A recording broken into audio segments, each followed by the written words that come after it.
Folks along the side, if you'd like to have a seat and watch the proceedings, you can do so from room 111. Otherwise, I'm going to need that door closed, please. And now we'll get started. Rajiv, can you monitor the door? And if you need be, could you close it for me in a moment? Thank you. All right. Good evening, everyone. Calling to order the September 27th meeting of the Newton School Committee. Hello to everyone in the school committee chamber and to everyone joining us from home. This morning, the school committee sent notification to parents that the Department of Labor Relations issued a decision finding that the NTA engaged in a strike when members boycotted the opening day convocation at the direction of NTA leadership. We will discuss that in a little bit more detail later in the meeting. However, for now, let me say that that was in fact an unfortunate turn of events to find ourselves in. And we are still incredibly resolved and committed to arriving at a mutually agreeable contract with our union. So, with that, we will turn now to public comment. Public comment is a period reserved for members of the public to address the school committee and for the committee members to hear your concerns and your perspective. We do not respond in this context, but we would listen and seriously consider the feedback that we hear. Each of us is also available by email or phone should you wish to have a conversation. Members of the public joining us in person must please refrain from applause, outbursts, or disruptions, which will only serve to reduce the overall time that we have for public comments. I will recognize both remote and in-person speakers in turn.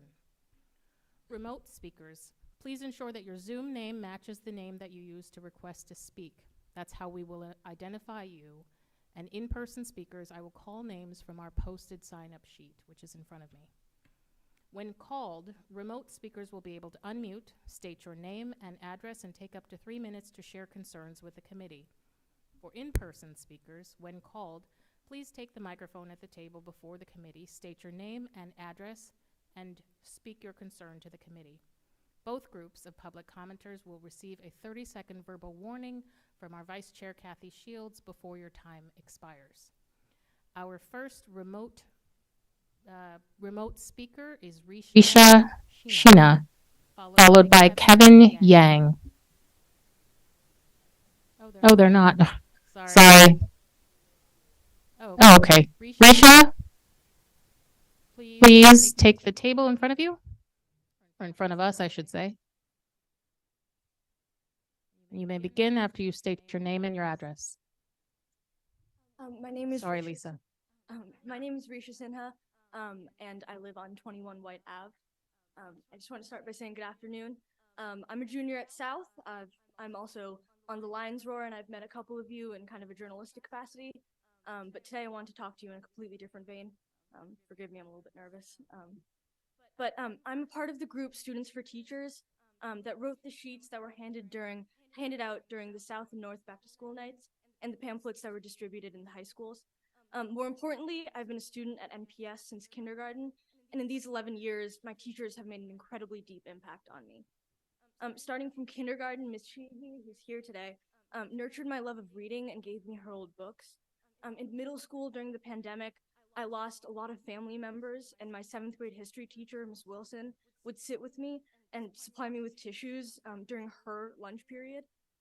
In high school, I've had the privilege of having a lot of really great teachers that both excite me and challenge me. And I could keep going. I could tell you about the difference my 4th grade teachers made, my 6th grade teachers, my club advisors, my electives teachers, my middle school sports coaches, and they've all made an incredible difference for me. So over and over again, year after year, teachers go above and beyond, not just for me, but for every student in this room and outside of it. And that's why we want a contract that truly reflects everything they do for us. Because they don't do it just because they have to. They do it because they care about us. And right now, it doesn't seem like you guys care about them. I understand that there's a broad range of things that you have to consider when you manage a budget. I understand that schools are part of a greater city budget and that you have to consider other parts of the city that need investment. But from where I'm standing, that's not your job. You're the school committee. Your job is to serve the schools, to serve the students. And what's best for students right now is not shortchanging our educators. It's not undervaluing, disrespecting, and investigating them. Because at the heart of it all, teachers are what make NPS special. Beyond test scores and facilities and rankings, which are important, no doubt, teachers are what make the school system stand out. And Newton Public Schools has fantastic teachers. These teachers are the ones who make equity and excellence possible. And equity and excellence is why we are here today. The education we've received from our teachers is why we're here today. It's what empowers us to use our voices. So please listen to us now. Make investing in our education your priority. You have Make 30 seconds. Make investing in our educators your priority. Make investing in our futures your priority. Thank you so much. You did very well. Thank you, Risha.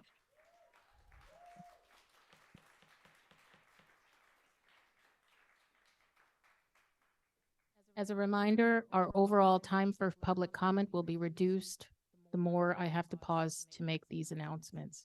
Apologies for that. Up next, we have Kevin Yang.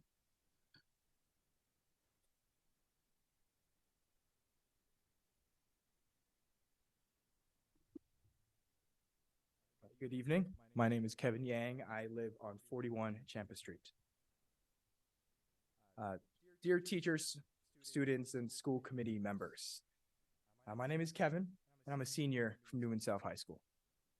As my classmate Risha had just mentioned earlier, yesterday was the first public appearance of Students for Teachers.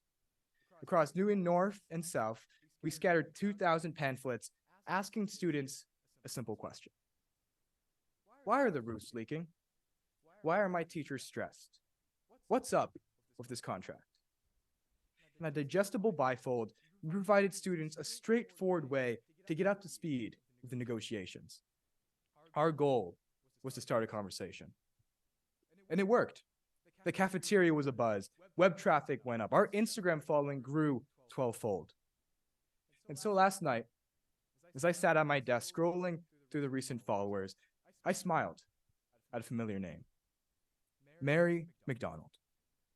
Mrs. McDonald was the kindergarten teacher every kid wanted to have.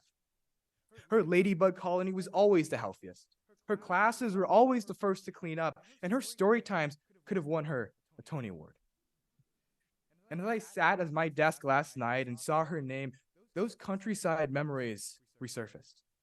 Because while it had been 13 years since kindergarten, she was still there, still teaching, still doing the good work. Mrs. McDonald is why Newton is so great. Mrs. McDonald is why our education is world class. Now, it's not just educators who have dedicated decades to NPS that make Newton so amazing. It's also the new hires. Take, for instance, Mrs. Fiddler, a recent graduate from Brandeis. When my bio teacher posted indefinite leave due to a health emergency, she was the weary student teacher who stepped up. In a week, she took on teaching 3 sections of unruly, chaotic ACP honors students. And she executed like a champion. In the limbo state without an instructor, my class had fallen behind by 3 units. By the end of the year, we were ahead by 1 unit. Teachers like Mrs. McDonald and Miss Fiddler are the reasons why NPS is so great. They're the late night graders, the early morning risers, the ones who spend weekends at debate tournaments or afternoons answering our most pressing questions. You have 30 seconds. Our educators are why NPS is so great. So yesterday, I posed a question to the students. But today, I want to ask you a question. Do you still care? Because if you do, then bargaining in good faith, working alongside our teachers, not against them, should be a no-brainer. Thank you. Thank you, Kevin. Up next, we have a remote speaker. Stephen, do you see Jo Louise Allen? She's coming in. Thank you.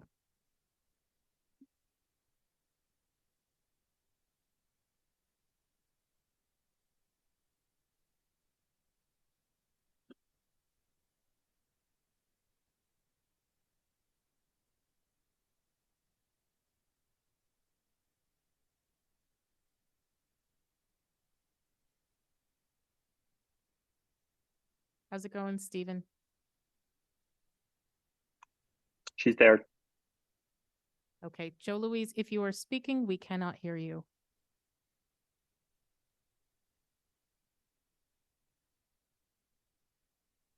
I'll give it one more minute and then we will circle back to Joe Louise.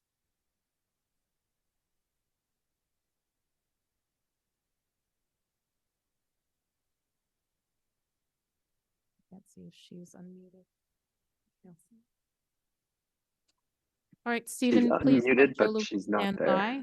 We'll move on to John Curley. Joe Louise will return to you at the end. John Curley, in person.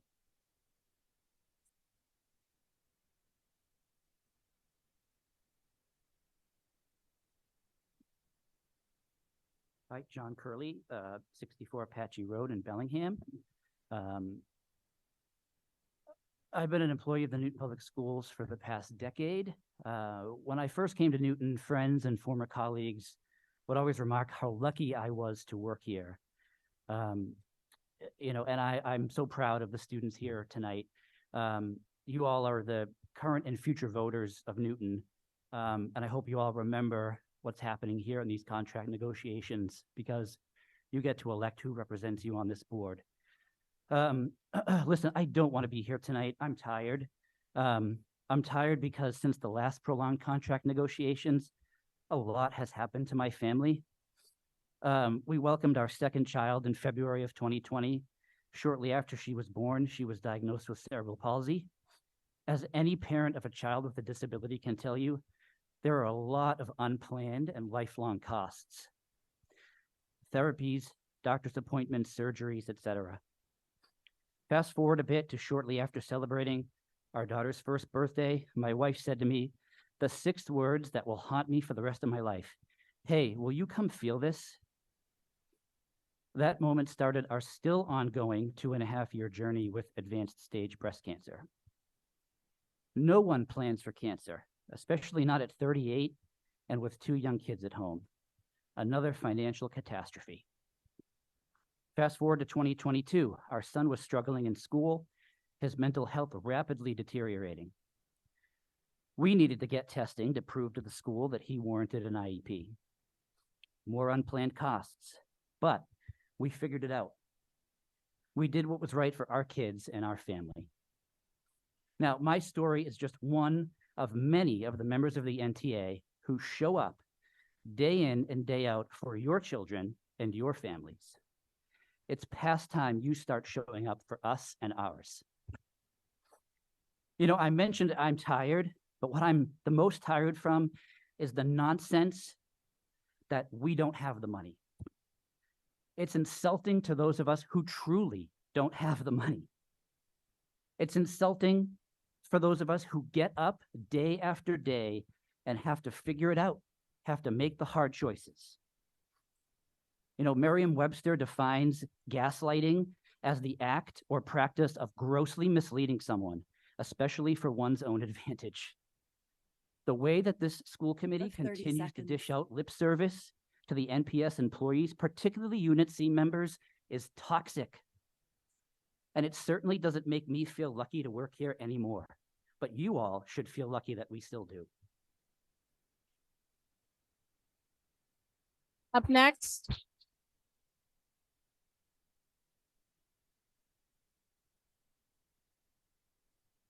Up next, we have Patrick Song.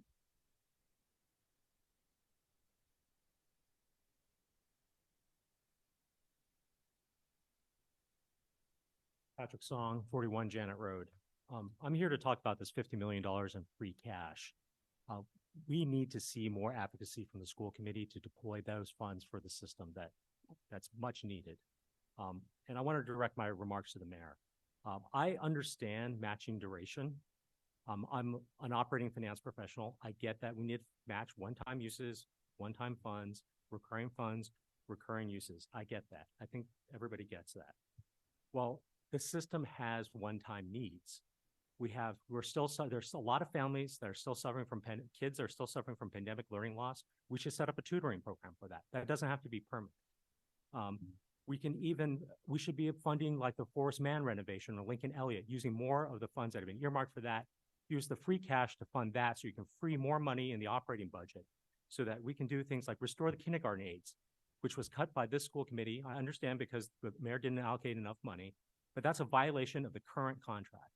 And we also need money to give a fair contract to the teachers. I heard something, I've been hearing rumors about something, and I got it from a reliable source this week, that the police chief is not renewing his contract, that he is leaving this town, which is very unfortunate.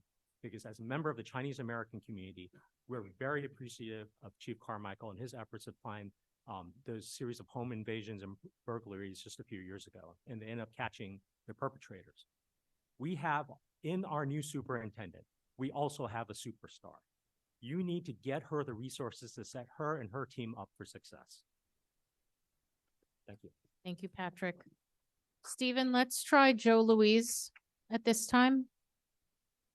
I did get a text from her about 3 minutes ago saying that she was available and online, so. Okay, thanks, Emily. Joe Louise, Okay, you I'm can. here. I'm here. I'm on video. Wonderful, I'm we can hear you. unmuted. Please take up your up to 3 minutes. Apologies. Oh, I'm sorry. Can you hear me and see me now? Yes, we can hear you and see Great. you. Great. Good evening. Thank you for allowing me to speak. It's nice to see everybody. I am just so disappointed in the negotiations committee and the mayor for really being untruthful and offensive to our teachers, who are our amazing, our biggest asset in the school system. I don't really have much to say tonight. I didn't prepare a lot of comments, but two things I'll share with you. One is that my youngest graduated from college this May. I had 3 kids go through the Newton Public School system, but our youngest graduated from college.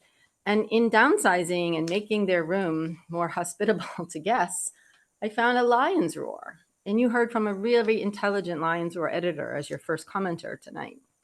So you won't be able to see this, but I can just tell you, this lion's roar is dated April 26, 2019. That's almost 4.5 years ago. And this headline is NTA negotiates fair contract for members. It reads exactly, almost to the moment, almost to the word. You can see this. What's going on today? I can't believe the same thing was happening 4 years ago, and you're still doing this today. Okay. The other thing I just wanted to share, because I hope you all got it in your packet, is that I created a petition on change.org, and it's about respecting the teachers, settling a fair contract, a COLA that meets today's economic situation.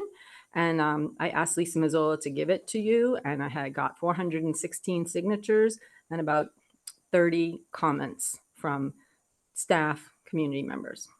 So I probably don't have much more time, but our students are in crisis right now. I do not appreciate that the funds that the mayor has in either free cash or ARPA are one-time funds.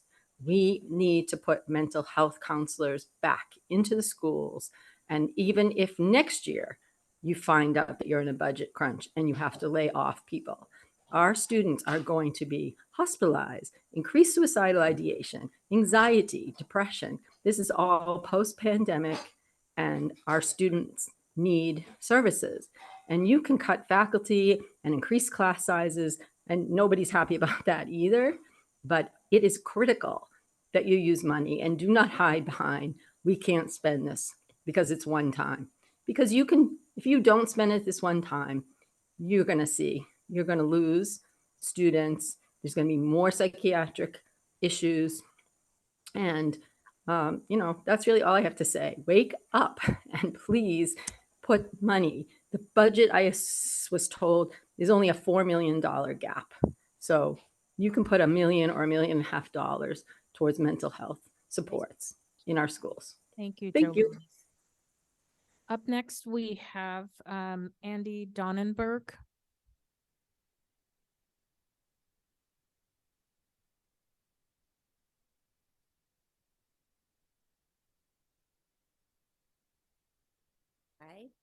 Hi, my name is Andy Dannenberg, 66 Fisher Avenue.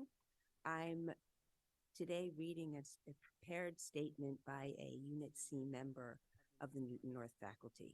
Though I am a former teacher and the parent of former students and a 40-year resident of the city, very much in support of the teachers union. I was asked to share my experience as a Unit C member and how I've been impacted by both the inadequate wages and the minimal COLA. The non-competitive wages provided to our Unit C members requires many of us to live paycheck to paycheck, even requiring some, including myself, to have a second job. Twice a week, after spending the entire day at school, I immediately head to my second job. Here, I work another 3 to 4 hours in a related field. I also work anywhere from 3 to 6 hours one weekend day each week. To further explain how insufficient our salaries are, I will break down exactly where my paycheck goes. I live in a neighboring city outside of Newton, where I live in a 600 square foot, 1-bedroom, 1-bathroom apartment with my significant other. We split rent, each paying $975 a month. Utilities, we each pay $100 in electric, $25 in Wi-Fi, $5 in gas, roughly $20 on laundry a month. Housing-related necessities equal about $1,125 a month. Other fixed bills include $110 for student loans, $75 for cell phone, and $530 total for car payment and insurance, plus roughly $80 in gas a month. These total to around $795. When adding all of these fixed bills together, I'm at $1,920. I currently have health insurance through NPS, where I pay roughly $300 for health and dental, bringing my fixed necessities to around $2,220. These fixed expenses are my entire paycheck. The current inadequate pay scale leaves me with $0 for food. There's no leftover money. If it weren't for my second job and additional assistance from my family, I could not afford food. Since I cannot afford groceries, I certainly cannot afford any unexpected events, such as car problems or illnesses. The current wages are insufficient. We deserve to be comfortable. We deserve to eat. We deserve livable wages. Thank you. Thank you very much. Thank you very much, Andy. Up next, we have Jillian Den left. Apologies.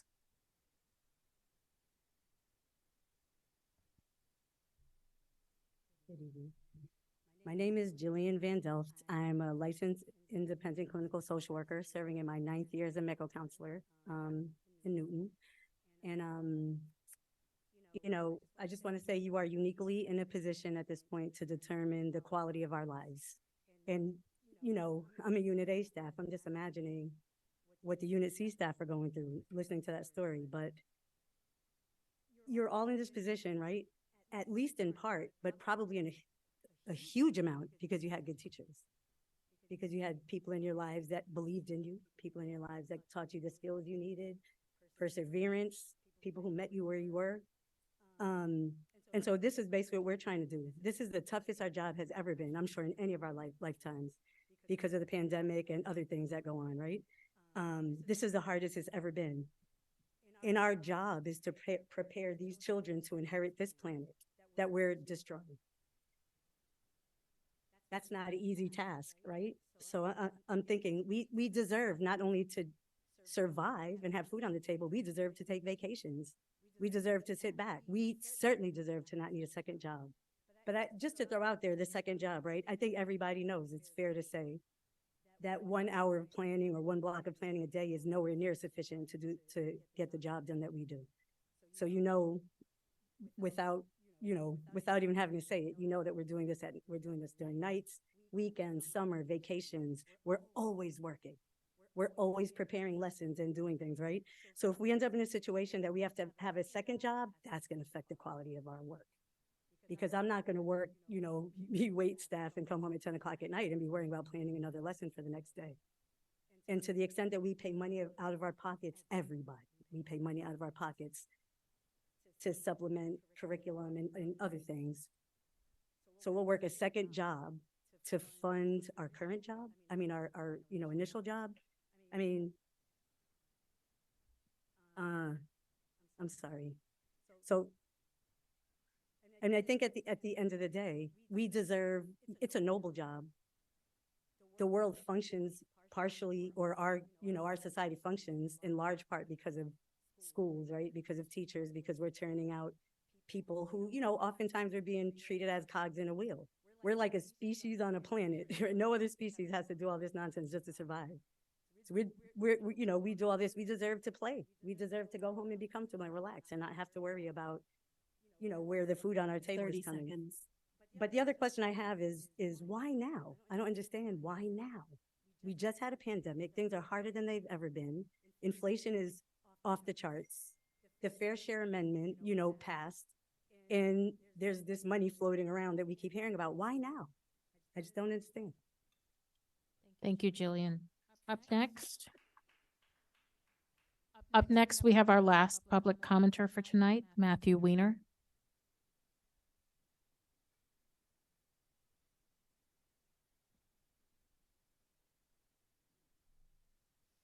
Chair Strauss, members of the committee, Madam Mayor. My name's Matthew Weiner, 186 Oliver Road. I'm the father of a junior at South and an 8th grader at Brown. And I'm not affiliated with any group or organization. And I come to you today because parents I'm speaking with are upset that the city has somehow found itself in the middle of a budget crisis that's threatening the crown jewel of Newton, our public schools, and the teachers that serve them. This is not a crisis that was unavoidable. Indeed, it's a crisis of the mayor's own making. To be fair, when Mayor Fuller took office, she inherited a $600 million unfunded pension obligation. But this was not a crisis. It was a problem, and one many municipalities face. But in seeking not only to address the gap, but fully fund it 10 years early, city leadership prioritized arcane actuarial policy over the school needs today, following 3 years of inconsistent remote learning, declining enrollment, and increasing needs among the Newton student body, as you've heard. Indeed, when members of the city council presented a series of alternate scenarios to fully fund the pension system 5 years early and raise as much revenue as the override for our schools, it was flatly rejected. Let's be clear, the subsequent failure of the override this spring was a vote of no confidence, not in our school system, but in the city's financial management. Voters who watch multi-million-dollar homes built in neighborhoods understand that Newton is not cash poor, at least right now, it's leadership poor. Which brings us to today, when the NTA is again fighting for a fair contract. Put aside the specifics of the contract. Teachers in Newton, long regarded as some of the best in the country, are being laid off, class sizes have swollen, and for the first time in memory, we have teachers in the region reconsidering whether to come to our school district, a district they increasingly see in disarray. Why? Because city leadership constrained our school budget, tying the hands of a new superintendent, who most parents I know are very seniors against parents and children. It threatens the sense of community that has always defined Newton and its ability to solve problems like this. Madam Chair, of course we need to fund our pension system, but virtually all of us moved here for the same reason. You have 30 seconds. It's world-class school system. Its ongoing success is not simply one of the city's myriad objectives. It's not simply a city service. It is our single most important obligation to ensuring the future of the city itself. But these institutions are fragile, as we see in public universities across the country. When we allow the reputations of our schools and its leadership to fray, these institutions lose the ability to recruit the best talent, and that's very hard to get back once it's lost. So my message is clear. Parents are paying attention, not simply to this committee, but to Your time all is of up. our city's leaders. Thank you very much. Thank you, Matthew. Very much appreciated.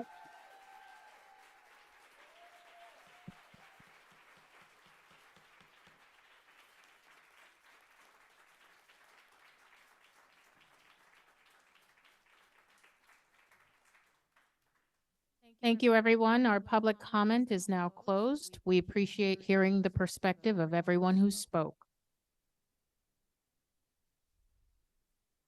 I'll take a short recess here to allow those who would like to leave to file out quietly, please.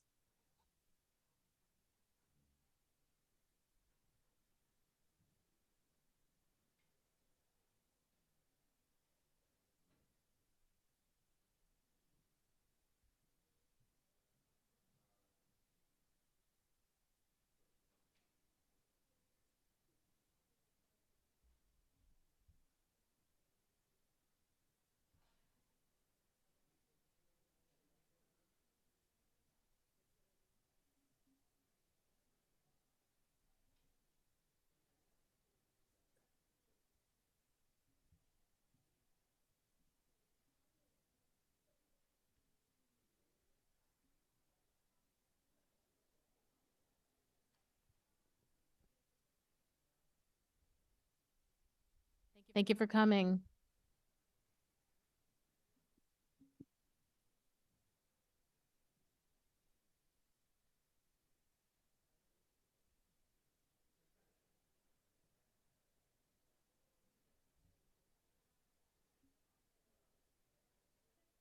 Aisha, would you mind closing the, actually, Sue, thank you. Appreciate it.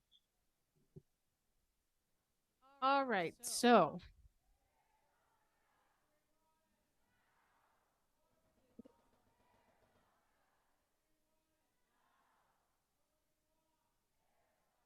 Hey, Christine, could you close the door behind you, please? Thank you very much. Appreciate it. All right, everybody, we're going to continue on. Our next item is the consent agenda.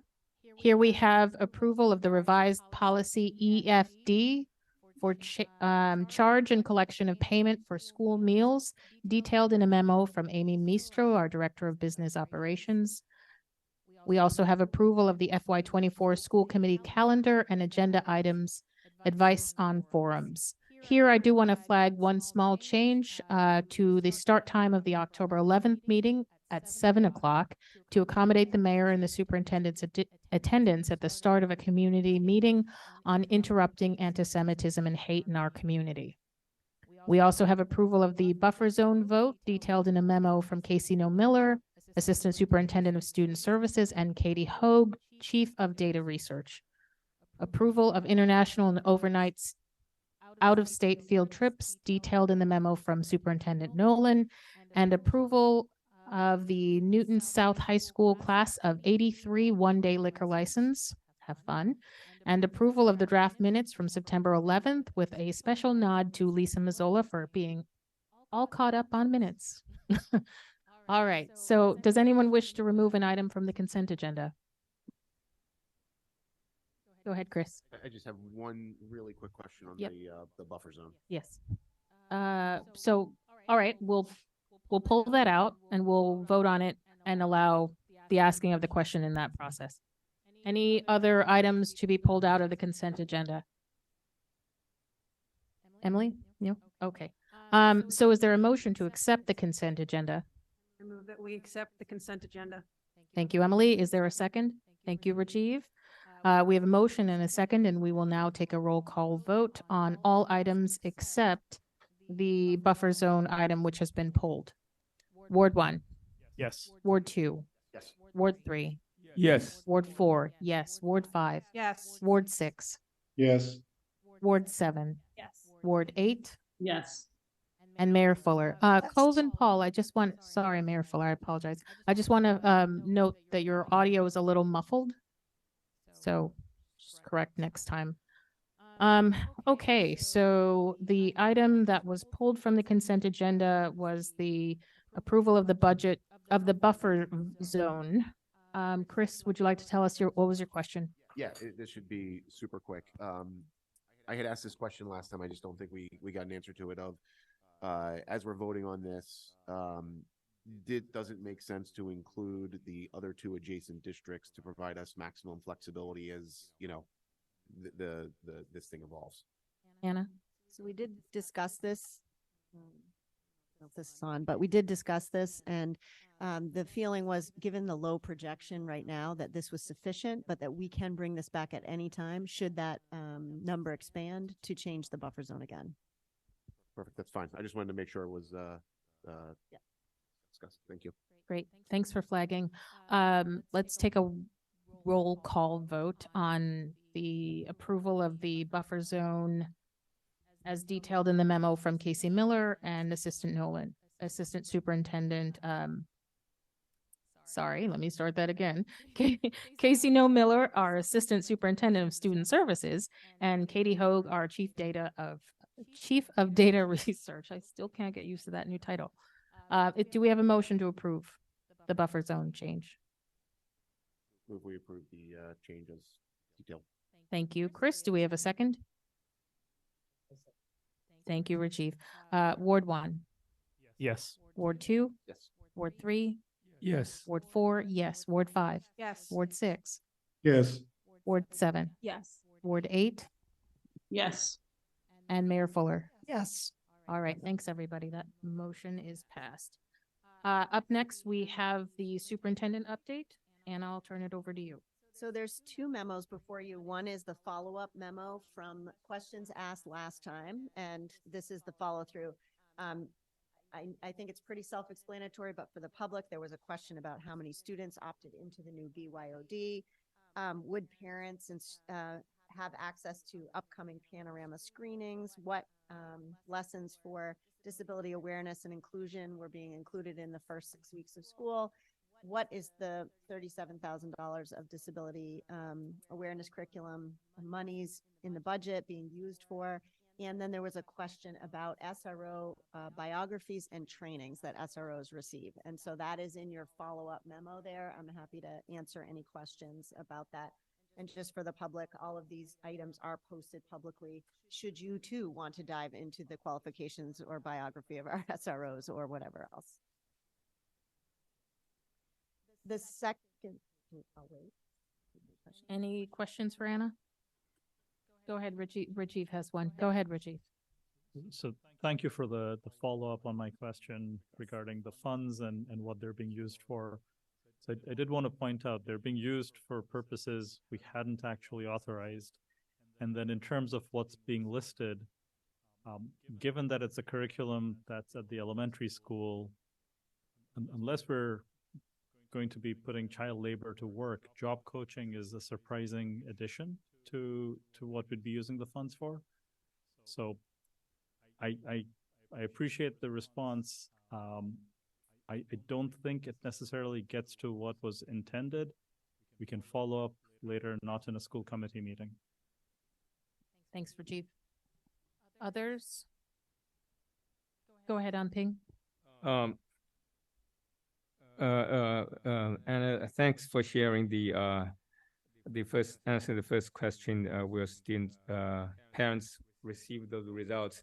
I understand this is the first project, and that to me it's very meaningful and significant project. So even though parents will not be able to see the results, I hope that MPS will do some kind of outreach work, educate the community and parents, let them understand this is a project and has a lot of meaning, and encourage parents, if they're interested, they could submit some questions and provide some kind of, point person to answer the question, whether talk to school principal or psychologist, guidance counselor. So I think, me included, we'll have a lot of questions about this. And this is a time when there are a lot of concern about social emotional learning. So again, I appreciate this major efforts to do this, but hopefully that we will have a little bit more education in community. Thank you. Thanks, Ping. Anna, please continue. Sure. Just to respond briefly, there is an actual night in your calendar where we will talk about mental health screenings, what's coming up. We'll talk about the YRBS data, guidance counselor caseloads, all as a backdrop. Committee member Bresky asked, could we revisit that? It was tabled in the spring. So you'll actually get a deep dive into all of that, including the K-8 curriculum pieces, intervention, how's that working, and how will that panorama screening fit into all of it? Thank you. You're welcome. Oh, go ahead, Emily. Don't forget this end of the table at some point. Two things real fast. One is I really appreciate the update in terms of the bring your own device. And I was actually very happy to see that we actually didn't need to buy any additional devices this year. That's great. So that's one. And the second thing is just to quickly follow up on something Rajiv said. I think it would be good for us once budget season comes around to understand what the actual breakdown was for the 37,000, because there's a lot of stuff in there under the 37,000, and just with an eye towards next year and having a better understanding, a deeper dive into what this looks like. I also appreciated the links that were in there to the different, curriculum that's currently being done. Definitely not apples to apples, of course, to the UOD curriculum, but I was happy to see that at least we're doing that as well. So thank you.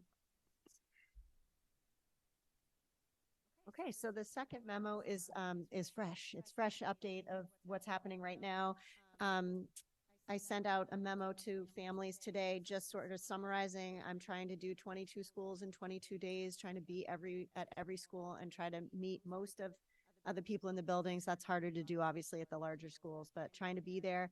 I'm talking to a lot of kids, looking at beginning of the year routines, class sizes, traffic patterns, composition of classes, facilities and the conditions, cafeteria use, and how's school lunch looking.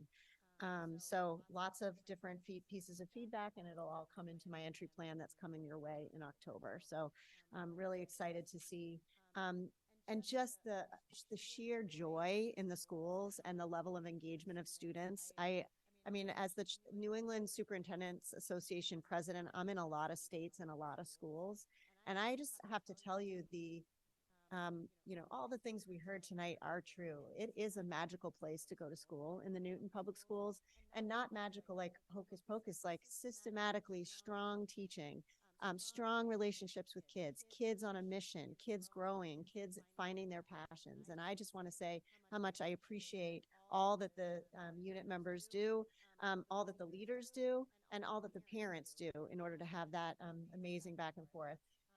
That relationship that's necessary to make a strong community. I'm absolutely delighted to let you know that student voice is front and center in our Superintendent Secret Sauce podcast. And it's so fun to get to know the young people and to highlight all the excellence that's around. We'll have some adult interviews too. We have some of our Secret Sauce podcast people back there, and it's nice to see them again. I've also been blessed with an intern in Nora Linson, who's a South High School senior who's helping to produce those for me. So thank you, Nora, for making the whole thing turn out so well. So excited about that. You'll hear later about the elementary literacy curriculum rollout. And I do want to celebrate Newton North High School being designated a Special Olympics School of Distinction. Only 22 schools are given that distinction within the Commonwealth, and it means a lot of different things in terms of inclusion, advocacy, and respect practices for unified athletics, but for inclusion of students of all types and all needs into everyday athletics and everyday interscholastic competition. The school is honored as a fully inclusive school and recognized for hard work and dedication to including all students in athletic programs. So very, very excited. Congratulations, Newton North.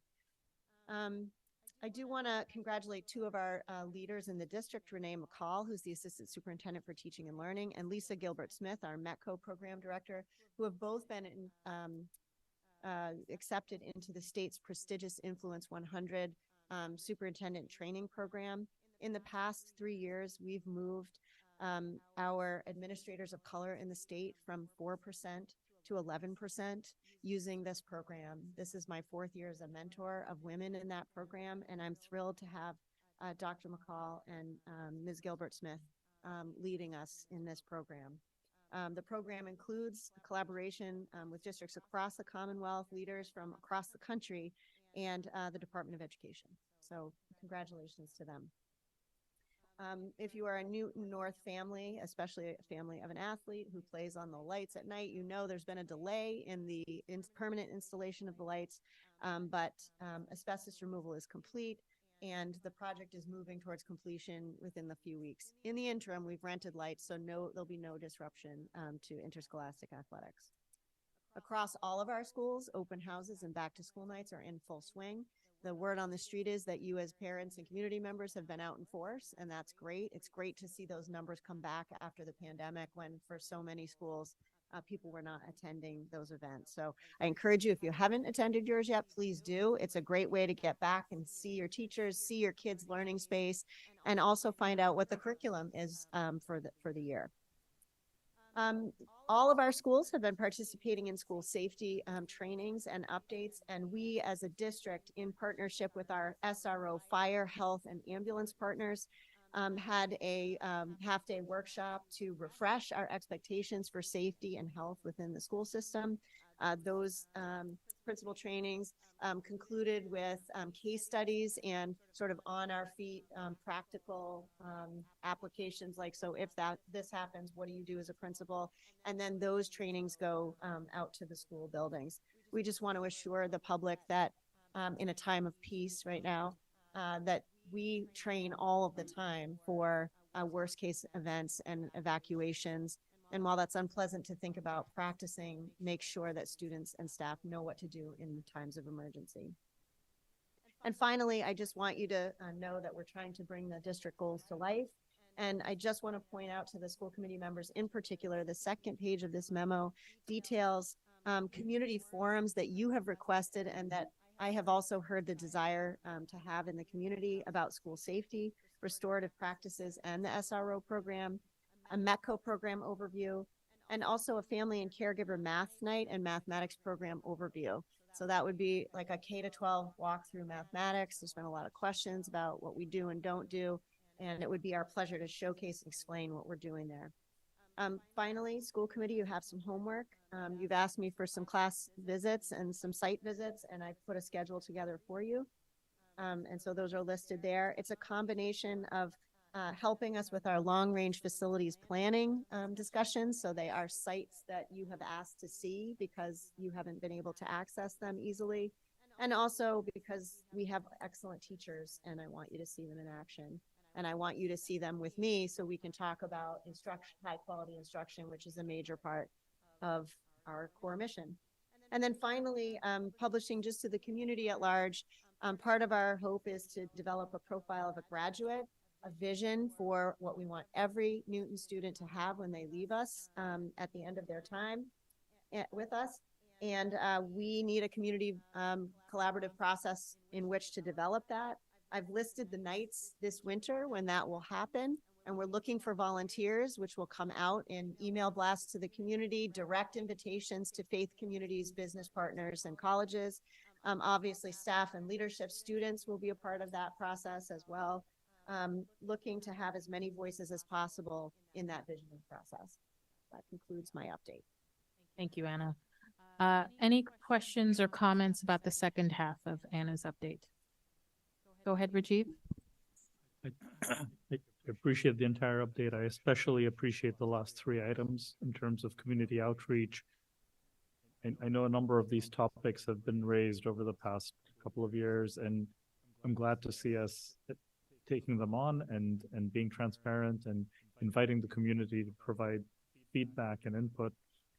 In fact, the only question I have is around the district goals. Do we know what time those meetings are? Because I certainly would like to attend them if possible. For the, But I for would the assume community they'll be forums. at 7 o'clock. Yeah. So we want the public to be able to attend. Yeah. Great, thank you. Thanks, Rajiv. Great question. Any other questions? And welcome, Max. Good to see you again this year. All right. Thank you, Anna. Moving on, we have a quick-ish update, a verbal update on negotiations that I will share on behalf of the negotiations subcommittee. Last week, we had a total of 2 collective bargaining sessions with our state-appointed mediator. In these sessions, the mediator, Ed Trednicki, meets separately with the school committee team and the NTA's team. His job is to usher the parties toward agreement, and he does so in a neutral fashion by relaying different perspectives or concerns regarding each team's proposals. He also relays any responses or counter proposals between the parties. During our negotiation or our mediation session last Thursday, the school committee team concentrated on our proposal for our Unit C aides. As previously reported, in Newton, we are very proud of the fact that our Unit C salaries are extremely competitive. In fact, Newton's aides lead all other districts in statewide salary tabulations. Nevertheless, we are thinking about ways to offer this unit reasonable additional compensations. While I can't get into the specifics of our proposal, the negotiating team wants to make it clear that we are working to tap into our available resources to think creatively about how to make a fair and reasonable offer and still operate sustainably within the NPS financial forecast. This is also true of our approach to all of the NTA bargaining units as well. We are doing our very best, and we maintain absolutely no ill will or animus to the counterparts in this negotiation. NPS educators are our friends. They are our colleagues to those of us on the team who are educators ourselves. Dr. Nolan, I'm looking at you. And they are the trusted caretakers of our children. So believe me when I say that we know the value of our educators and we hold them in the highest regard. Full stop. We are working in good faith. We are working hard. This is a process. We will get through it. And in the end, there will be a signed contract on the table. Of that, I have absolutely no doubt. Now, as I mentioned at the top of our meeting, yesterday we did receive word from the Department of Labor Relations Commonwealth Employment Relations Board, the CERB, really weird name, that they have determined that the NTA engaged in a strike by boycotting the opening day convocation, a clear violation of state law which prohibits public employees from engaging in strikes. In a particularly compelling concurring opinion, meaning a separate opinion that agrees with the result, but for different reasons, CERB member Kelly Strong stated, "There are few things that are more basic about the employer-employee relationship than the job requirement that an employee must show up for work, aka report for duty, and report for such duty at the location as determined by the employer or in accordance with the CBA in the case of a unionized workforce." End quote. The decision by CERB also shed light on the NTA's silent meetings as part of their Work to Rule campaign. The CERB held that while the particular silent meetings under investigation here did not rise to the level of a strike, that this conclusion could change where employees remain silent after, quote, clearly communicated expectations regarding the level or type of participation required in any given meetings. We certainly hope they do not. But this was an unfortunate turn of events, and we look forward to getting back to our normal, collegial, collaborative, highly professional workplace environments that we all value here in the Newton Public Schools. Any questions from my colleagues? All right. So continuing on, we have a budget resolution kindly drafted by Emily Prenner and reworked equally kindly by Chris Bresky, a resolution to submit to the City Council as they are considering additional funding for the Newton Public Schools. Chris, could I ask you to talk about the resolution that you would like us to consider? Sure, And thank you. Lisa Mazzolo's about to pass out some copies. Thank you. So after some discussion and myself registering my slight caveat that, you know, resolutions have only so much to carry, I think it's the consensus of this committee that we need additional funding to provide the services that we need to provide to our kids, and that's plainly available information just by looking at our budget process last year and the year prior and the very difficult decisions we had to make. So I think it's in the interest of the committee to put forth a resolution so that Dr. Nolan may be present in front of the City Council to advocate for funding. And therefore, excuse me, time for my medicine. That was not the resolution, by the way. You could, I couldn't have planned that any better if I tried. if you could strike that quack from the record, please. Therefore, I move we adopt the following resolution.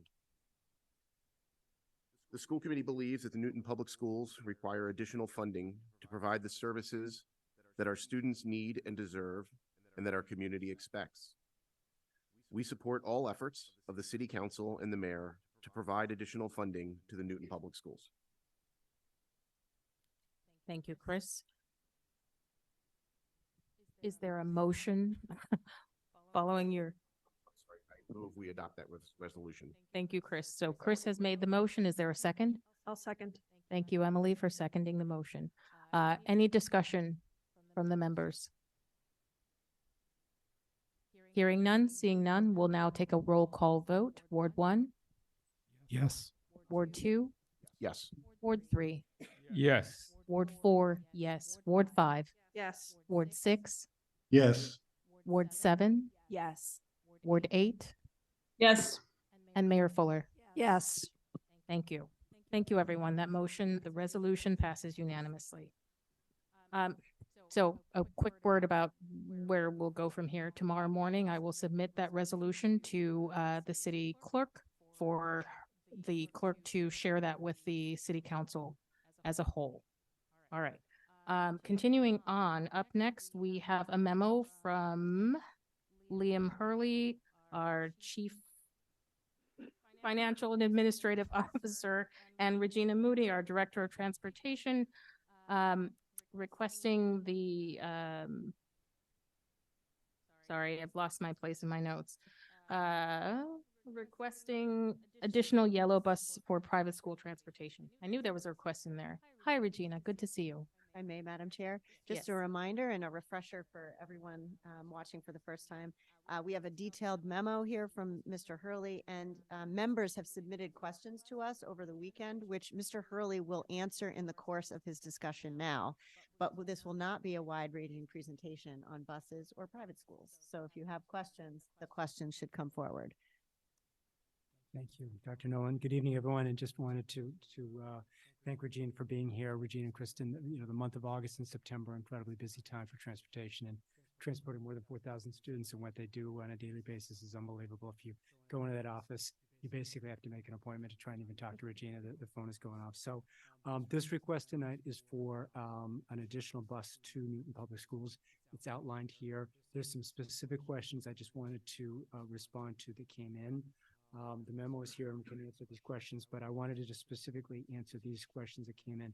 It says the question is, the memo states that NPS goes above and beyond the state requirements for transportation. What are the mandatory obligations for private school transportation for NPS, and what are the services provided beyond those required by state law? So just to step back, I talked, I think, this past fall about the state law for transportation in general being K-6 more than 2 miles. Newton and many districts do transport and provide those services beyond that state law. For private school, whatever you do in your town or city, you're supposed to provide to basically the same extent, or what they say, that the same rights and privileges. From my understanding and talking to other MASBO business managers as well, in Newton, we essentially transport students within their districted zone. So if you live within the Zervis zone and that's your assigned school, we will transport you to Zervis. If you are out of assigned school, and some students are out of assigned, you actually need to get transportation yourself to that school. This is not counting any student who might be on a van or an IEP transportation.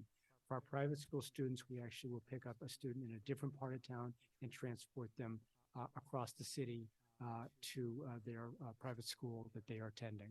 So that is what I mean by that we are doing something, I think, beyond what we are even doing, beyond the same extent that we are required to do for public school transportation. So I wanted to bring that to your attention, that is what we've been doing. That has been our practice for quite some time, forever. So that has been a practice that we have been doing. The next question was, if NPS were to restrict its provisions of private school transportation to only that required by law, would we still need one additional bus this year and the related $104,000 expense that I put in there? And Regina and I went back and forth on this, but really the answer would be no. If we were only doing that, we would not need this other additional bus. However, the current number of buses, I just want to kind of predicate it, we still are using these private school buses for our other routes. So it doesn't necessarily mean that there's an overall budget savings for us. It does mean we could use these private school buses, we think, basically to get more of our students on a bus, have a little bit more capacity. We've got some crowding issues at some of our schools right now. Regina's made a bunch of moves already this year, sent a lot of flyers, moved a lot of things around the first and second week of school. So it would free up some capacity and some time for us. But to answer that specific one, I don't think we would be before you asking that question. The last one is the $104,000 include the cost of additional driver as well as the use of the bus. So again, the annual rate is $650. That's a daily rate, excuse me. 650 times 180 days per year is 117,000. That's the annual cost. I've prorated that for basically starting in October. That gets you everything. That gets you the driver, the maintenance, the fuel, the insurance, the yard they park in, any breakdowns. So that daily rate covers everything. So those were essentially, I think, to respond to the specific questions that came in. Regina, did I miss anything on those responses?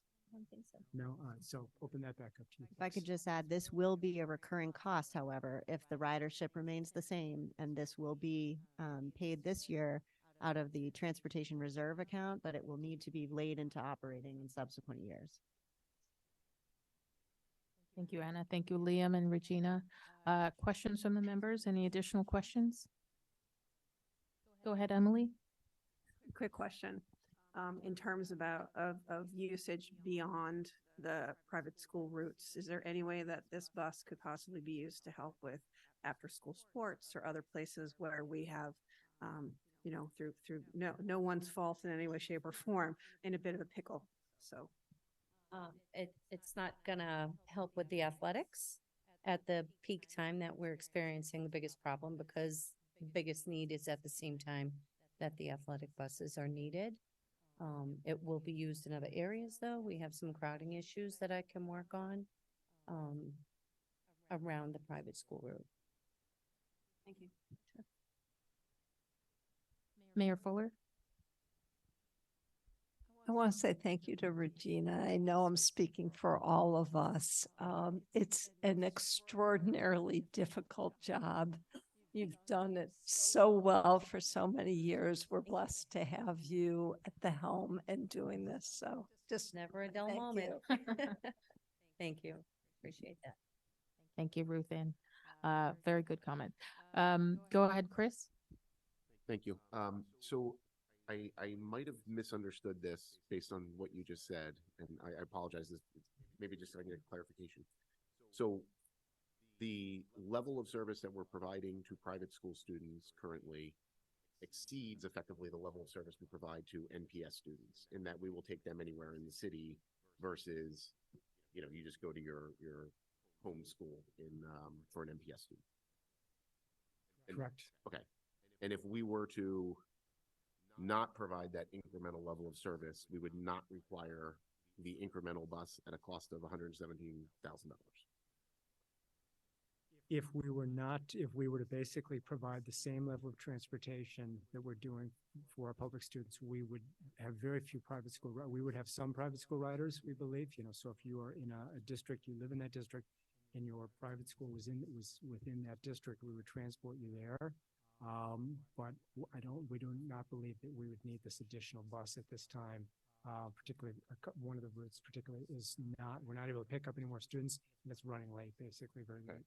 And so presumably then we would lose a lot of those private school riders who are paying bus fees. And what would sort of the net impact of all that be from a budget perspective? So we don't have. Go ahead. I apologize. I kind of That's quite misunderstood this as I read it the first time, and you clarified some things as you were speaking now. So I would say the majority of the private school passes that are issued don't require a fee. Because by state law, we have to transport students in grades K to 6 that reside more than 2 miles from the school. The majority of our private school kids are 6th grade or younger, and we're transporting from every corner of the city to schools that are basically on the outskirts of the city. So the majority are over the 2-mile distance. So not a huge impact. Some interesting memos there as well, one from 2009 as well, if you want to do a little more research. And there was also so there was a couple of memos in there, a city solicitor actually even asking DESE for some clarification back more than a decade ago for some information about that. Okay. We're not voting on this tonight, correct? No. Okay. Thanks, Chris. Thank Go you. ahead. Go ahead, Rajiv. Thank you, Regina and Liam. So I just wanted to make sure I understood in terms of private school students, are these primarily out of district placements? They're not. So They're not placements. They've chosen to not attend the MPS school in their district. They've chosen to attend private school within Newton. So it's not a placement. So schools like President School, Religious, schools charter, like private. Schechter, schools at Mount Alvernia, they are not students that we have placed through our placement process in IEP. These are residents, citizens of Newton that have decided to go to a private school within Newton. but we still have a responsibility to bus the students to the private school that their parents have chosen to place them into. And that's what this memo tries to lay out, is that our responsibility is essentially the same extent of the transportation that we provide to our public school students. And what I'm suggesting here is that we're actually doing beyond that right now. That's more edification for you folks, and yeah. Thank you. That's really helpful. I thought this was related to No, students being sorry. taken to learning prep or something like that, but it's not that at all. Okay, much more clear now. Thank you. Thanks, Rajiv. Go ahead, Anna. So when this comes before you for a vote next time, that is what you have to decide is, are you keeping with that practice? Seems like that's been the practice for a long time. There seems to be more children of that age attending and needing transportation. So this is a recurring cost. So I just want everyone to understand that you vote it. It's a recurring cost unless enrollment drops and people do not go to private schools, which is a challenge I will accept. Any other questions, comments? Nope. Great. Thank you so much, Regina. Pleasure to see you. Regina. And Liam, always a pleasure to see you. All right, up next, we have a Rights and Responsibilities Handbook, the final red line changes. Here we have a memo from Superintendent Nolan, Toby Romer, Assistant Superintendent for Secondary Education, and Jill Murray Grady, General Counsel. So thank you, Madam Chair. So the Mass General Law governing handbooks, and Stephen Toby is there in the waiting room, and Jill Grady, our counsel, will join for this, expects that you'll review our handbooks for secondary school. A nice innovation about the Newton schools is that you actually put all your student-related policies in one small handbook, and it's unified for K to 22, which is delightful, I just want to say. So you don't have to read 23 different handbooks. You just read the policies related to student discipline, which has to be voted by you because it becomes policy. That's when we can use it with students. So I'll let Jill take you through the changes with Toby singing back there. And if there are questions from the memo, but in general, these have been vetted by council. We seek your approval, and these particular changes really align with already revised policy that you reviewed and voted in prior years. So it updates the handbook to be in compliance. But Jill. Yeah, I mean, just in a nutshell, the legal piece of it is that we look at well, not the legal piece, but we review it every summer.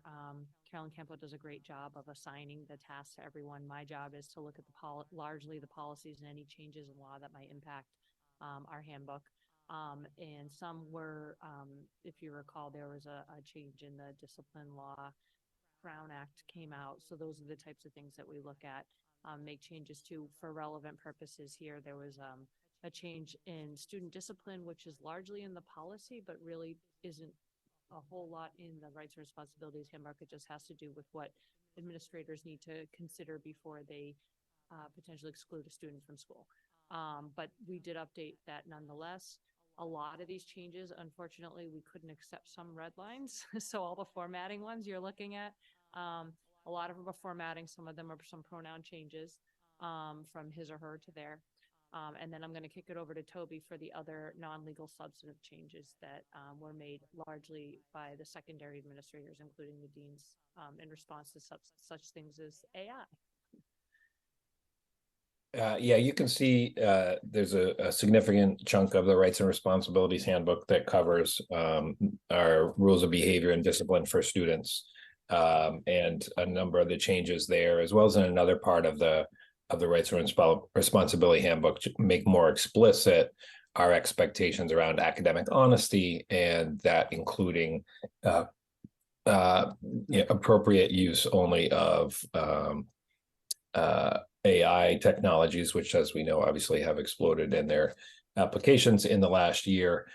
So those are the probably the most significant changes that we do see here. Jill mentioned some of the other procedural changes that were necessary to this section based on a change in state law. There was some good reorganization and clarification of the actual disciplinary codes, both those listed beginning with M for mandatory and D for discretionary. So realigning those, making sure those that apply differently to our younger students than our secondary students are clearly differentiated. And again, just some clarity around wording that makes it clear what the expectations are. There's always a few cases that come up each year where something unique or novel happens that sort of falls into what an unintended gray area based on the current wording of the law. So some of the rewordings, excuse me, not the law, but the code. So some of the rewordings are just to capture a space that was not intended to be left out of that based on some particular thing that may have happened.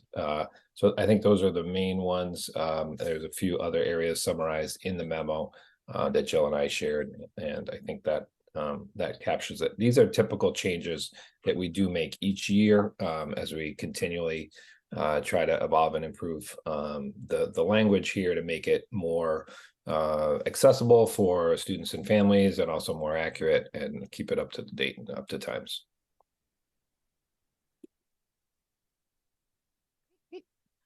Thanks very much, Anna, Jill, and Toby. Are there any questions for these guys, these folks? I hate guys. Yes, go ahead, Max.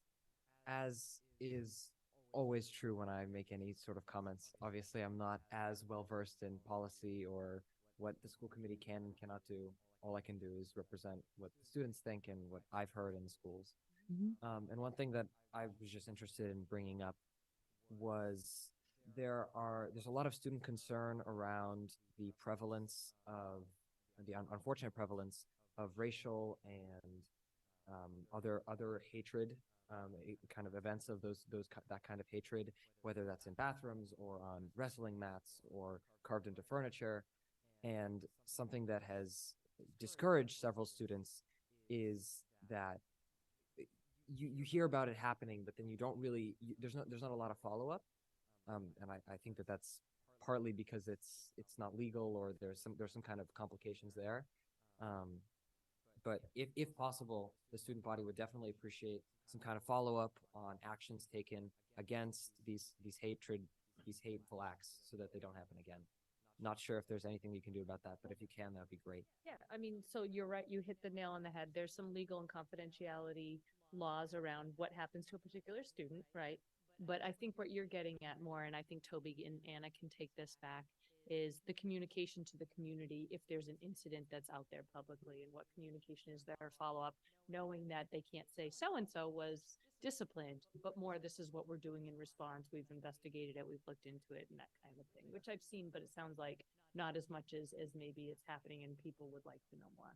Yeah. Am I rephrasing that No, correctly? I don't wanna that's speak perfect. for you. I wanted to clarify a little bit. There's definitely a lot that is very evident in terms of sort of educating, and there's often a lot of assemblies and speakers that come to the schools. More so, the lack of communication comes with the sort of the actual kind of legal actions, which I think there's a lot of that's exactly where the complications lie. But sort of more about this is the investigation, this is how the investigation is going, that sort of thing, whether or not that's possible. Yeah, I can jump in. Oh, go ahead, Toby. No, you go ahead, Anna. I'm sorry.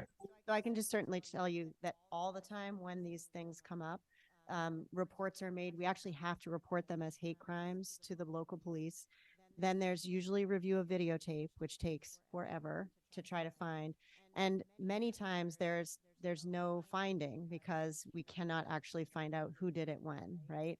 But if there is a situation with any credible located source, that can also go to the police, and it can also, depending on the situation, it can go to the FBI, it can go to NEMLEC, which is our regional law enforcement. So it really just depends on how credible the situation is. I can't speak to what post-event communications are like yet, but my tendency is to over-communicate on those pieces. I really want to thank you, though, for mentioning what you just said, which was that you're actually seeing in the student body when there is an incident, there's follow-up education. So I just want to say that again, because I hear a lot in the community, like, and nothing is done to educate anyone about this, when I'm hearing the school staff take that pretty seriously.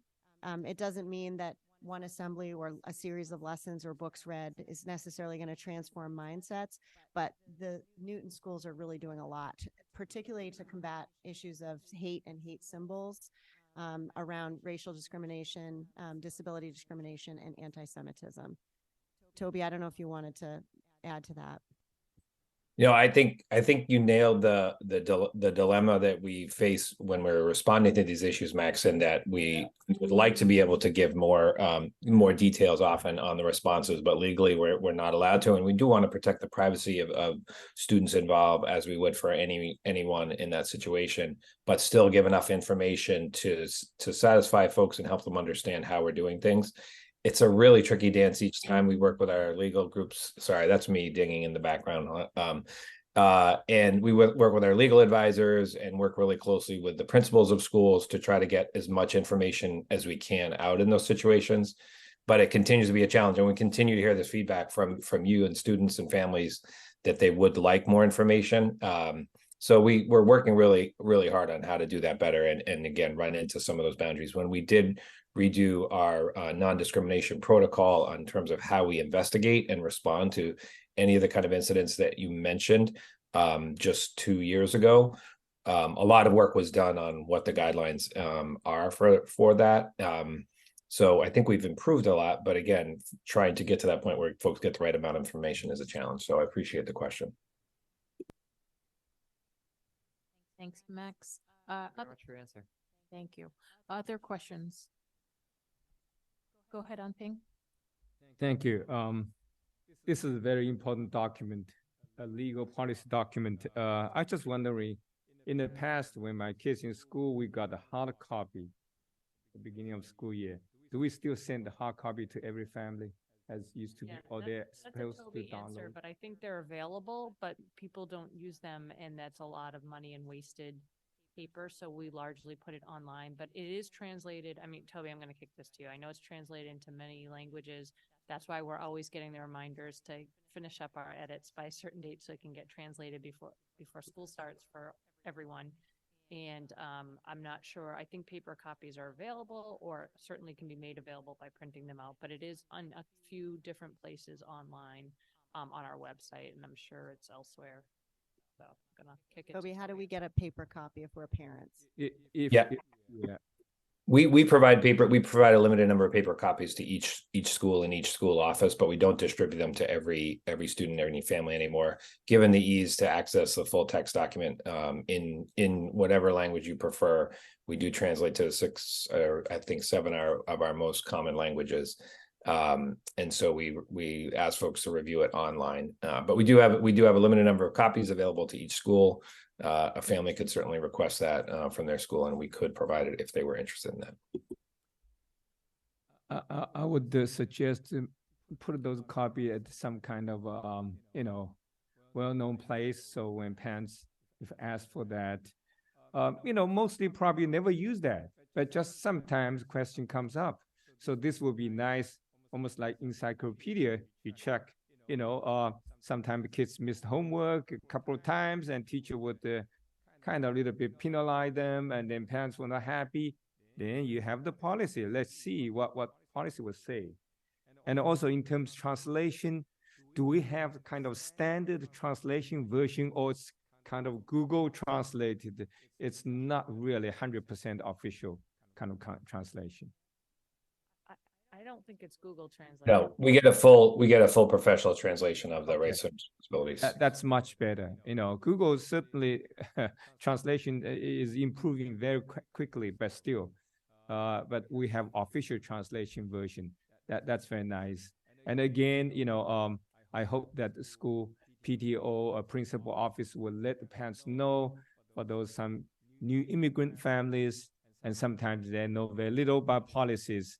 And I you know, personally, I got some questions, and I said we have to refer to the, you know, this handbook. Otherwise, I could not remember all those details policies.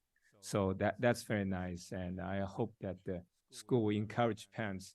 Hey, we do have those copies if you need that. Thanks. Thank you, Anping. Go ahead, Emily. I have a small, silly thing. On the second page of the handbook, it says that Eva Thompson is the Title IX coordinator. Is she the Title IX coordinator? Yes, she is. She is. She is. Excellent. The coordinator. Okay. This very specific role doing intake essentially, but not investigations. 100% understand. I was just surprised and now happy to see that. No, we she's- won't let her go. Good. We'll Thank hang you. on. That's really good. And then just one more quick thing, which Toby, I think is a separate conversation possibly, which is around the 10-day out of school suspensions being unexcused absences, what long-term impact is, our discussion about absences and just outcomes and like what that looks like from an outcomes perspective, not for now. Yeah, I believe that's state law or state attendance guidelines, but I appreciate that question. That doesn't mean it will never will. So the question is, how does a 10-day suspension impact unexcused absences and excused absences and the academic impact and recovery Long-term. obligation? Yep. Okay.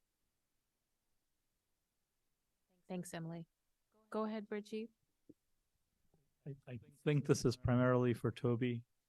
The reference to the use of AI technologies under the academic honesty section.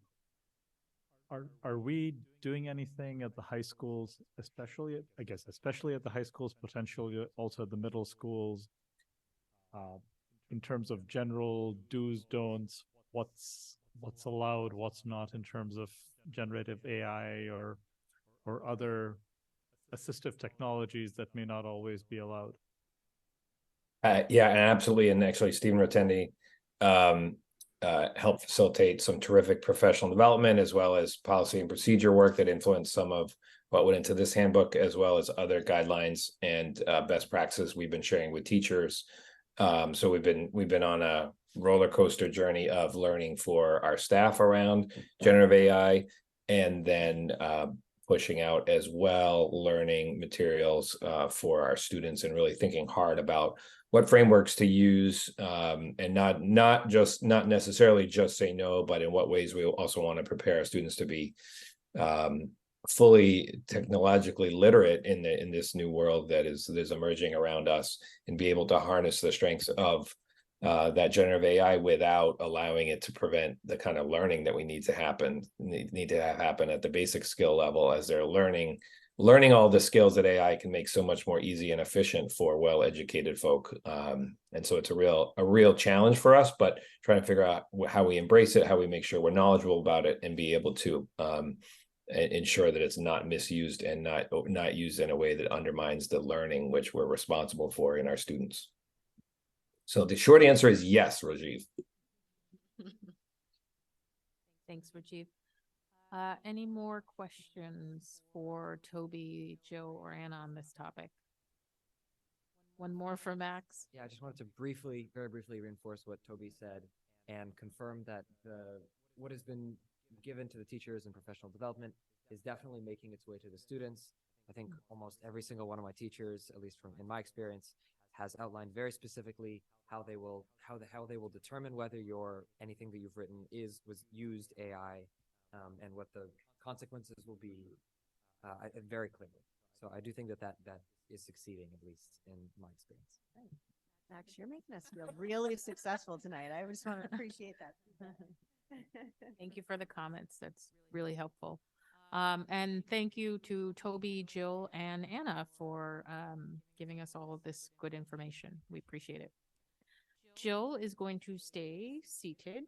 We are going to continue on to a discussion of the year-long policy update timeline. And here, Jill, our general counsel, and Anna have a memo before us for reference. Sure. So as you know, there's a policy subcommittee that I've been working on with various school committee members over the last several years, starting with Margaret Albright, who really got the project going to redo our policies because they barely existed. And now, as you know, things change very quickly. Laws change, circumstances change, technology changes that requires review and revisions of different policies. I've been meeting with Kathy Shields and An Ping. Over the summer, we took a hard look. There was a couple of internal policies that have bubbled up that we wanted to take a look at that came from administrators, and largely the Mass Association of School Committees sent out a list of, they take a periodic review of them and decide which ones are obsolete. It's a lot of just collapsing and eliminating ones that aren't necessary anymore, or obsolete. And so as a result, there's multiple policies that we want to bring before you. And Anna, bringing her experience from her former district and being a really good organizer, suggested that we basically space them out and plan out when we'll be bringing them to the school committee to keep us on like a track and a record, and not just all of a sudden have one that we have to shove before you very quickly, or, you know, have too many at once. So we just I had started with a chart with Kathy and on Ping of ones that were on our radar, and just kind of charted out basically by month. As you know, we come do a first read, answer questions about any changes that were made, and then if unless there's some significant feedback, we'll incorporate some minor feedback and bring it back for vote or consent agenda if there isn't any, or however that plays out. Basically trying to split it up by, I tried to group them together in a way that made sense through December, because undoubtedly there'll be more that come. There's already a couple that we're already thinking of that aren't on here yet. And we're going to continue our policy subcommittee work. So there will be ones that will be added on. All of a sudden in October, we'll, send it in it'll go in the docket of one that or two that may come up that we want to put on, but that's essentially it. So this is just kind of giving you a preview of the process and the plan. If I may, Madam Chair, it also gives the public the year-long arc of what we're going to be reviewing. So there's no surprises, and, whoever's really excited to come talk about retirement of non-instructional members being removed from our handbook, they know when it is, so all of that is just by way of inviting the public to know what we're doing. Great. Thank you.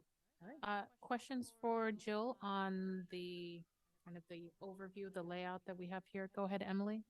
Hi, two things. One is I'm glad that it's going to be a collaborative process with the subcommittee and the members of the school committee who are on the subcommittee. That's great. The second thing is we did not have a first read of the public comment, which I think was appropriate. Having seen the document in advance, I think that was appropriate. I thought it was edited and going to be supplemented to change it to October because it was taken off the docket. That was an oversight between Lisa and I as to whether that document was updated. No so we problem. will. This is a organic document that we will be. It's in Google, so we can change it. So we'll obviously change that date because that's not accurate. Thank you. And your new superintendent has First Amendment trauma from the public speak process in Natick. So she's like, can we please get that on there? Any other questions or comments for Jill and Anna on this issue? Great. Welcome back, Kathy. Thank you, Jill. We're all throwing a very massive party in our heads for that, Jill. So thank you, Jill and Anna. Up next, we need to take a vote on the FY24 system-wide goals. We have discussed and reviewed these goals several times, including through the summer and at a recent meeting, which I can't remember if it was the last one or the one before that, but we've seen these goals many times before. Is there any discussion prior to someone making a motion on approval? So at this point, I'm going to look for someone to make a motion on approval. Go ahead, Paul. I move approval of the system-wide goals. Thank you, Paul. There's a motion. Is there a second? I'll second. Oh, sorry, Ping, go ahead. I'm going to second.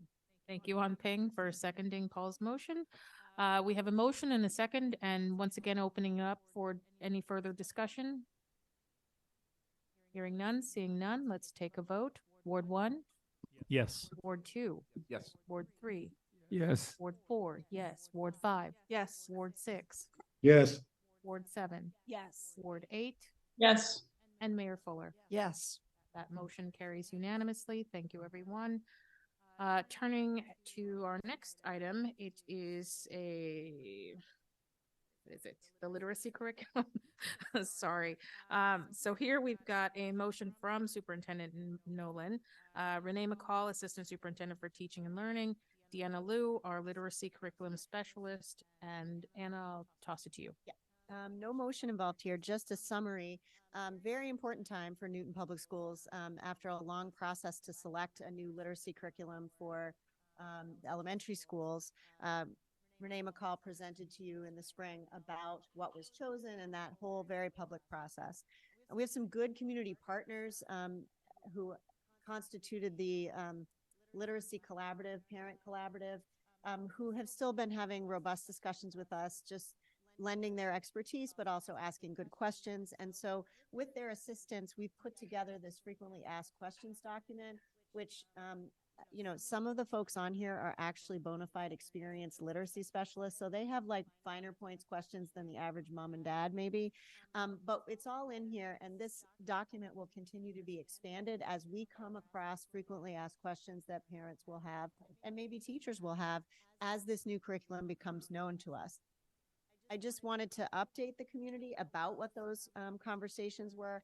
And I also wanted to give just a teaser, if you will, of the new dyslexia screening expectations from the Department of Education are outlined here. What will happen for parents, though, is a specific detailed letter with the ins and outs of how that will work and how parents will be notified will be sent to all parents through Aspen. In addition, parents will receive their results through Aspen, and this is all coming right before parent conferences so that we get the documents and you can have an actual conversation with your teacher about it right away. So that's the thinking. Anytime we're putting a new curriculum deployment out there, there's going to be a lot of questions, even among the staff, right? So you can't know everything about every piece of curriculum the first week that it rolls out. And we are in the first week of that rollout. So the trainings, as I mentioned to you last meeting on September 11th, happened the week of the 11th. So all of our first grade teachers and all of our second grade teachers were trained across the entire district, as well as a cross section of grades 3 to 5 teachers who either did the pilots last year, were brand new to the district, and their entire PLC was brand new. So it didn't make sense to train them on an old curriculum than a new curriculum. So there were some particulars that made that happen. And there's ongoing support through coaching, through Dr. McCall's office, and an outside organization, which will also be helping us to do instructional walks in 2 parts. One, an integrity walk. So how well are we deploying the actual curriculum? And second, an instructional quality walk that will look at, are our teaching targets on track? What are our pedagogical practices that are aligned with best practices for the science of reading? And then, of course, I just want to remind everyone that our teachers didn't just learn to teach reading by getting this curriculum. We hired them because they are excellent and they know how to do that. They're certainly learning new strategies and new curriculum, but we still have the teachers who know how to teach reading. Can we always learn more? Absolutely, we can. And the district has spent 2 years deploying decodable texts and doing trainings for folks in the science of reading technology and techniques to teach phonemic awareness and phonological awareness. So, and we also do comprehension and we also do all these other parts of reading, but that's really where the hot topics are in the literacy. So this is just an FYI document. I wanted you to know it's here. It's going on the EL website. EL website, the teaching and learning website, and a few other places. We'll continue to work with parents and add to this as we go along. Great. Thank you, Anna. Any questions for her on this item? Go ahead, Rajiv. Anna, thank you for setting up the FAQs. I think that's a great way of getting the information out. And I think you're encountering the benefit of having a lot of world-renowned experts living in Newton and the challenge of having a lot of world-renowned experts living in Newton in terms of the level of questions that your team is getting. So first, I'm hopeful that we're able to strike a balance between responding to questions and moving this through, which I know is a significant task. I do have a question about the screening, the dyslexia screening, because since the guidelines have changed, do we know if we will be switching from 3 times a year to 2 times a year, or is that something that you and your team are still working through? So the DESE requirement is that that it is sent home and a letter is sent home twice a year. We will continue to screen 3 times a year, which is what we have been doing in the Newton schools. And I should also say there's a portfolio of literacy assessments that are done depending on the emergent needs of the child. So there's iReady benchmarking 3 times a year. There's also use of the DIBELS assessment. There's the early bird screener. So there's a whole portfolio, and that's actually what's in that letter that's about to come to all the families. That will tell them when are those things and when will you be communicated with. Thank you, Rajiv. Any other questions? Okay. All right, everybody. Thank you. Continuing on, we have a discussion of the capital improvement plan and list of priorities. Here we have a memo from Liam Hurley, Assistant Superintendent, Chief Financial Administrative Officer, Stephanie Gilman, Director of Planning, Project Management and Sustainability, and David Stickney, Director of Facilities before us. Hello again, Liam. Thank you. Hi, good evening. We've got Josh Morse here as well, Josh, Building Commissioner. Hi, Josh. Josh is living and breathing this capital projects, I think 24/7 at this point. You obviously have this memo. I told Josh we wanted to keep it brief. Josh, do you want to give a 1 or 2 minute quick overview on CIP and then I'll just open it up to questions? We're going to get into long range planning after that, but I think it's helpful. You've been immersed in this so detailed and all these projects. I think you can answer a lot of these. Sure thing, Liam. Excuse me. So thank you very much for having us tonight. The school committee should have received, I think last week, the September version of the comprehensive capital project update. I've been doing that every other month for about 1.5 years now.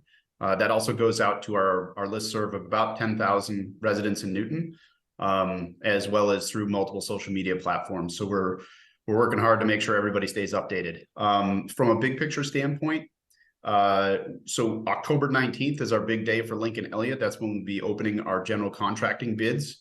And then, of course, working with the executive office to move into the contract phase and then getting started on construction, selective demolition as soon as possible after that. The Countryside School, we are moving forward through now schematic design, and soon we'll be submitting to the MSBA and working towards a project funding agreement. We have a solid site plan worked out. We're laying the early foundation for, no pun intended, for our site plan approval process, which will occur this fall. The Franklin School, just slightly behind the Countryside School from a process standpoint. We're currently working through with the school building committee the preferred option matrix. This is a matrix that the school committee has seen before on previous projects, where we use criteria to weight and rank various options. We're still studying new construction and addition renovation options at Franklin. For new construction, there's several options, both in locations where the current building is, as well as on the field. And some of those options would allow the Franklin students to stay in the current facility while a new school is built, if that's a decision that's made, whereas others do not. So that's something that we'll continue to work with the Franklin School Building Committee, Design Review Committee, and community on in the coming weeks. The Horace Mann School project. So we are back up and running and moving forward swiftly over there. Last summer, when we took a pause, we left it in a very strong position. So at this point, we're doing refinements to the site plan. And we recently had a really good meeting with Mark Nardelli and several folks from NPS and my team and the project team to really look at trying to simplify our approach for the modifications to the existing building. And really the goal there was to deliver everything that we committed to delivering, but doing so in the least intrusive manner possible, because that will be an occupied project. It doesn't mean that that work in the existing building would happen with students there, but it does mean that we need to leverage our summer breaks to get that work done. So the less intrusive the work, the easier it will be for all of us. That's the Horace Mann School project. We are continuing to work to support the school committee on the Ward and Underwood initiatives. We're working with Perkins Eastman to obtain additional information and help inform the decision-making process. That will take some time, but we're moving forward on that front as well. And then, of course, we've got a host of smaller projects that I'm happy to answer any questions on. And I'm happy to talk about any of the projects that we haven't started yet that are in the CIP as well. Thank you, Josh. Before I turn it over to Mayor Fuller, who would like to make a comment, I just want to apologize to you personally, Josh, for, I understand you survive on very little sleep. However, you do need some sleep. And a request was made to have this presentation a little earlier in our meeting, and I apologize that I forgot about that request. We'll correct that next time, and you'll get a little bit more sleep. How you keep it all together, I don't know, but I'm amazed. No problem at all. Two comments. One is that there's an exceptionally collaborative and communicative relationship between Liam Hurley, Stephanie Gilman, David Stickney, and Josh Morse and his team. It's kind of a thing of beauty, and I want to thank all of them for that. I also just want to like the team at NPS, Josh and his team are quite exceptional. Josh didn't even mention that one of the things he did in the last 6 months, even with everything else that was going on, is with the help of the NPS team, he evaluated kind of all the major systems in every single NPS school building. And we documented them, and we added 111 projects to the CIP. Most of, I think maybe even all of them fall outside of the next 5 years. But they're in there and listed, which is really important to have a really thorough and well-developed CIP. So I think Josh in particular is project leader, but he leaned on other people for help. So thank you. Thank you, Mayor Fuller. Any questions or comments for Josh or Liam? Go ahead, Paul. Thank you, Tamika. I've mentioned this before, but I think it's worth mentioning again that thanks to the work of all these folks and the funding provided by the mayor and the council and the people of Newton, this is truly a once in a generation set of construction projects that are going on. We are catching up for decades of inaction over the next several years. And the fact that it's been handled so smoothly and expertly is really something to be noted. And so I just wanted to note that. Thank you very much. Thank you, Paul. Any other questions or comments from the members? Okay, hearing none, seeing none, I'll say thank you, Josh. Have a good night, sleep, and thank you, Liam. Appreciate it. Let's see. Finally tonight, Liam's going to stay here again for a long-range planning timeline overview for this school year. I am, and I'm not even letting Josh go to sleep yet. Sorry, Josh. Josh has been involved with this too. So Oh, staying. Part of the team. Sorry. Sorry, partner. You are. I tried. I tried. Yeah. No problem. No, and I don't know if you have any comments on Yeah. this. If you want to. So the memo before you takes from the last meetings that we had on long-range planning and now gives you a calendar of when you can expect the deliverables that you requested. So this is just an FYI, but, and also my thanks to Josh and the team. Those assessments the mayor just spoke about allow us to make some recommendations to you around how to talk about long-range planning and how to prioritize. So back 4 meetings ago, I told you I'm going to give you a set of analytical frames to look at to make some decisions. Josh has some analytical frameworks to make some decisions about health and life and safety systems. I'll talk to you about like the political, social, human resource and long-range planning and financial scenarios.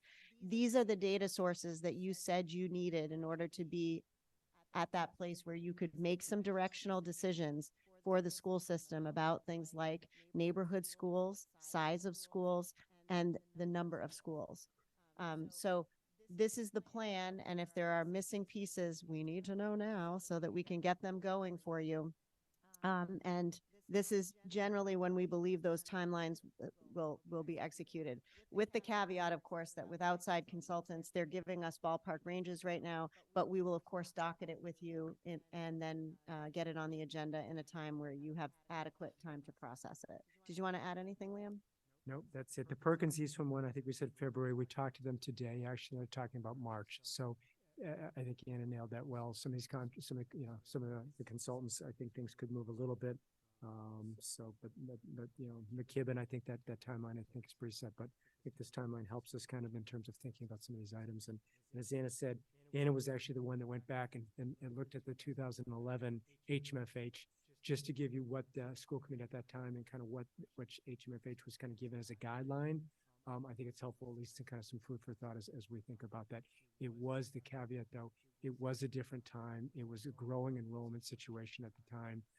We didn't have all those, several new buildings in the pipeline. So it was more of a capacity, and certainly a building need issue, condition issue that we had at the time, but I think it's helpful. Thank you. Questions from, go ahead, Paul, then Rajiv. Thanks, Tamika, and thanks, Anna, and everybody.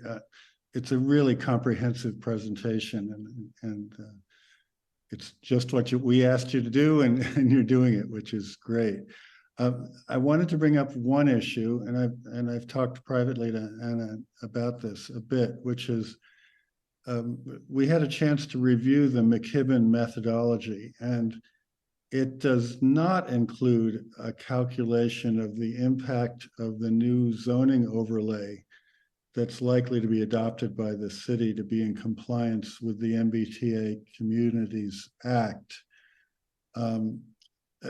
As I understand it, the latest version of that overlay would add about the potential for 7,300 by right dwelling units. And I think unless we include that in some way in our analysis, the analysis won't be as credible as it might otherwise be.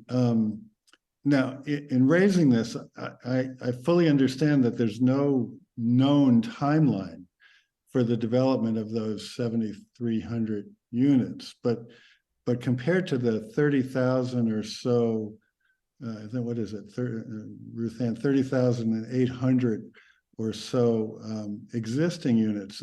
That's the potential for over 20% increase.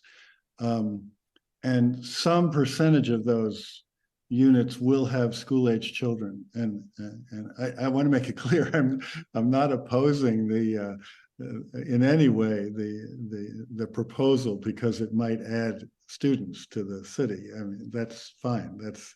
That's part of the growth of a city that we all expect.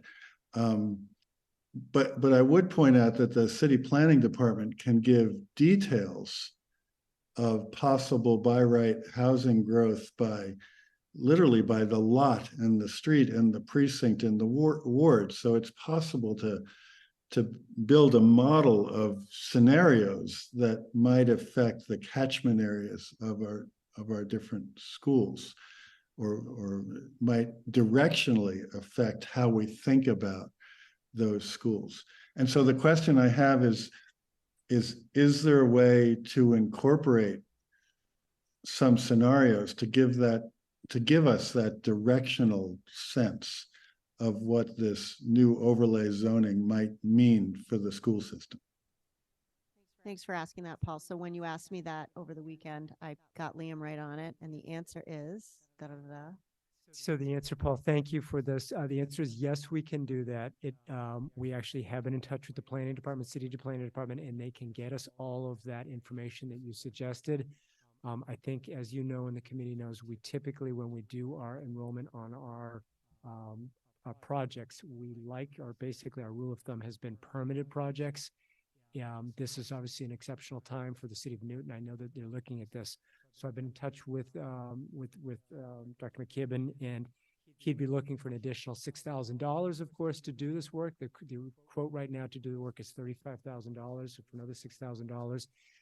He has given us the outline of the information he would need, meaning total number of units, the timeline, market rate affordability, unit mix, and he would come up with a scenario or scenarios in terms of looking at what that impact for our enrollment would be. So my recommendation, in knowing what this is, we looked at this, I think, a little bit back in 2018-19, particularly in the Washington Street corridor. And I think it was very helpful at that time. A lot of projects still have not come to fruition from them. But I think given the place where Newton is right now, I agree with you. And if it's okay with the school committee, I think we'd proceed with having that type of skyrio. We'd certainly have our kind of our base case, which is just permitted, but this would be a secondary piece where we would get from, and working closely with Jen Kyra and Barney Heath in the planning department, Jonathan Yo, the city CLO, in terms of thinking about where and how these units are going to be built out. You know, in many aspects, I think many of these units won't be. This is a 10-year enrollment that he's looking at. Many of these units may not even are likely not to come to fruition. But I think it's worthwhile in terms of prudent planning to have that in there if that price meets your okay. I would just say prepare yourselves for Dr. McKibben to say that he doesn't want to do it, doesn't believe in it, and he keeps saying like density equals less population. So just know you're going to get a big opinion about that for the cost of $6,000. Thank you, Paul. I'm sorry, was there anything further, Paul? Well, let's hope that he does the analysis without letting his opinion get in the way too much. Right. Thank you. So I'll just share my perspective, which is deviating from our normal processes often leads to weird results. And to the extent that Dr. McKibben is comfortable in the process that he's articulated, and really standing firm that that process produces solid results, I think this will be an exercise that validates that to a certain respect, but also it helps to alleviate some public pressure points around this. So for $6,000, I imagine we will get a great amount of data additional, which might help shore up additional support for the work that we're doing. Thanks, Tamika. Thank you.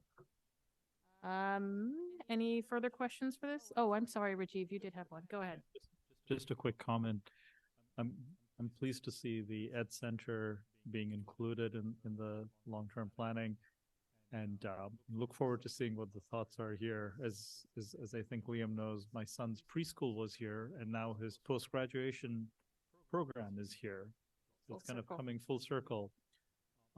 But the post-grad program, which I think is one of the best in the state, like truly fantastic, has lacking facilities, shall we say. They're kind of out in the annex, and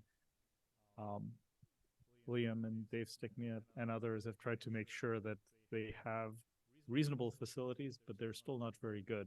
So certainly putting in a plug for including this building in part of the plan and figuring out a better home for community connections. Thank you, Rajiv.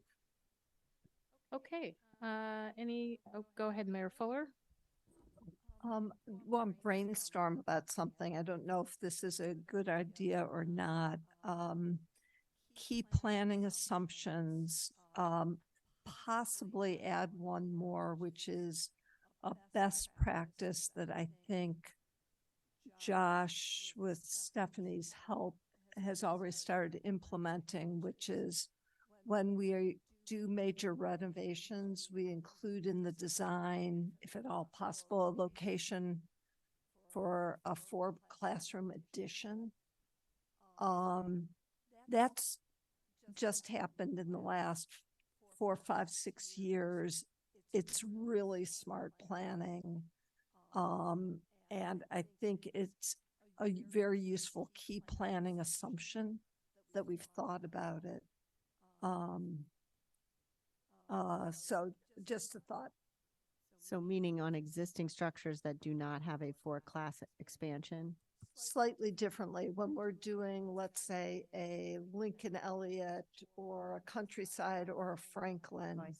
We build the number of classrooms we reasonably anticipate, but we build into the design process where a 4-classroom addition would be if we get a surge.